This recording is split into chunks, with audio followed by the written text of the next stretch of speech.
Good morning students. आज हम पढ़ेंगे लेसन 19 विशेषण।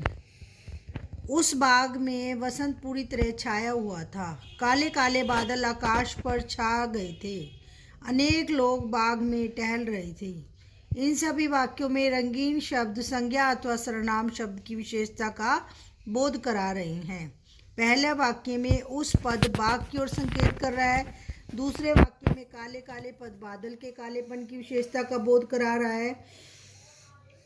चौथे वाक्य में प्रयुक्त अनेक पद लोगों की संख्या का बोध कराता है। तो संज्ञा अथवा सर्वनाम की विशेषता बताने वाले पदों को क्या कहते हैं? विशेषण। जैसे कि रमा सुंदर लड़की है। सुंदर क्या है? लड़की की विशेषता है। वे लंबे लंबे पेड़ सुंदर हैं। इन सभी शब्दों में जो रंगीन वाक्यों में रंगीन शब्द आए हैं वो क्या है? विशेषता है। रंगीन शब्द विशेषण है। जिन संज्ञा या सर्वनाम शब्दों की विशेषता बताई जा रही है उन्हें क्या कहते हैं? विशेष्य। विशेषण के भेद। विशेषण के चार भेद हैं: गुणवाचक विशेषण, संख्यावाचक विशेषण, परिमाणवाचक विशेषण और सार्वनामिक सार्वनामिक या संकेतवाचक विशेषण। गुणवाचक विशेषण जो विशेषण पद अपने विशेष्य के गुणों का बोध कराते हैं उन्हें क्या कहते हैं? गुणवाचक विशेषण। जैसे प्रशांत बुद्धिमान लड़का है। ताजे फल खरीद लाओ। सफ़ेद कमीज मेरी है। कमीज क्या है? सफ़ेद है। प्रशांत क्या है? बुद्धिमान लड़का। तो ये जो है संज्ञा और सर्वनाम की विशेषता जो बता रहे हैं शब्द, और विशेषण पद में विशेष्य के गुणों का बोध करा रहे हैं उसे क्या कहेंगे? गुणवाचक विशेषण। गुण में जैसे अच्छा, बुरा, बुद्धिमान, बेईमान, ईमानदार, मूर्ख ये आ जाएंगे। आकार प्रकार में छोटा, बड़ा, लंबा, चौड़ा आदि। रंग रूप में काला, गोरा, धुंधला, मैला आदि। अवस्था, स्थिति और दशा में बूढ़ा, जवान, बीमार। स्थान और देश काल में ग्रामीण, शहरी, नवीन, प्राचीन।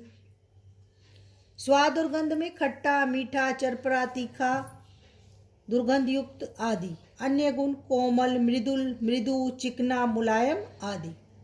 अब है नंबर 2 संख्यावाचक विशेषण। जो विशेषण पद विशेष्य की संख्या संबंधी विशेषता का बोध कराते हैं। जैसे 4, 5, 7। अब संख्यावाचक विशेषण के भी दो भेद हैं: निश्चित संख्यावाचक विशेषण और अनिश्चित संख्यावाचक विशेषण।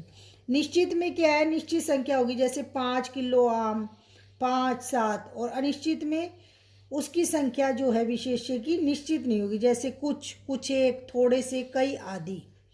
फिर है परिमाणवाचक विशेषण। जो विशेषण पद अपने विशेष्य के परिमाण अथवा मात्रा का बोध कराते हैं वे परिमाणवाचक विशेषण कहलाते हैं। जैसे 2 लीटर दूध, 5 किलो लड्डू, बहुत चीनी, थोड़ा नमक आदि।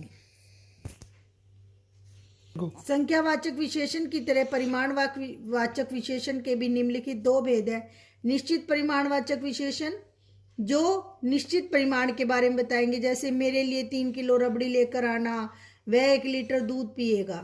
फिर है अनिश्चित परिमाणवाचक संज्ञा अथवा सर्वनाम के अनिश्चित परिमाण का जो बोध कराते हैं, जैसे मेरे लिए थोड़ी सी रबड़ी लेकर आना, वह कुछ दूध पिएगा आदि।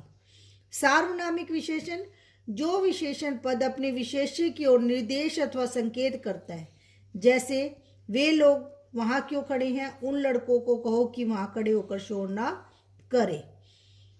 परिविशेषण जो पद विशेषणों की विशेषता का बोध कराते हैं वो क्या कहलाते हैं? प्रविशेषण। जैसे वह बहुत सुंदर लड़की है। अब लड़की की विशेषता क्या है? सुंदर। और सुंदर की विशेषता क्या है? बहुत। रमेश बहुत शक्तिशाली पहलवान है। पहलवान की विशेषता हो गई शक्तिशाली और बहुत हो गई शक्तिशाली की विशेषता।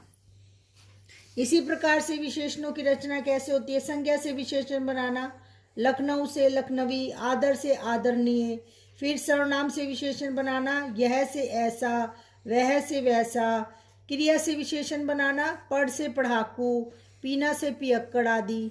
अवयव से विशेषण बनाना, आगे से अगला, नीचे से निचला। नीचे जो है हिंदी के कुछ बहुप्रचलित विशेषण दिए गए हैं, जैसे अंश से आंशिक, अध्यात्म से आध्यात्मिक, कर्तव्य से कर्तव्य परायण, करुणा से कारुणिक, कर्म से कर्मठ। फिर अनुकरण से अनुकरणीय, आत्म से आत्मिक, इतिहास से ऐतिहासिक, ईर्ष्या से ईर्ष्यालु, निंदा से निंदक, रोमांच से रोमांचित, लाठी से लठेत, स्वास्थ्य से स्वस्थ आदि। तो इस तरह से बेटा ये सारे आप रीड कर लेना, और कोई प्रॉब्लम आए तो मुझे बता दें।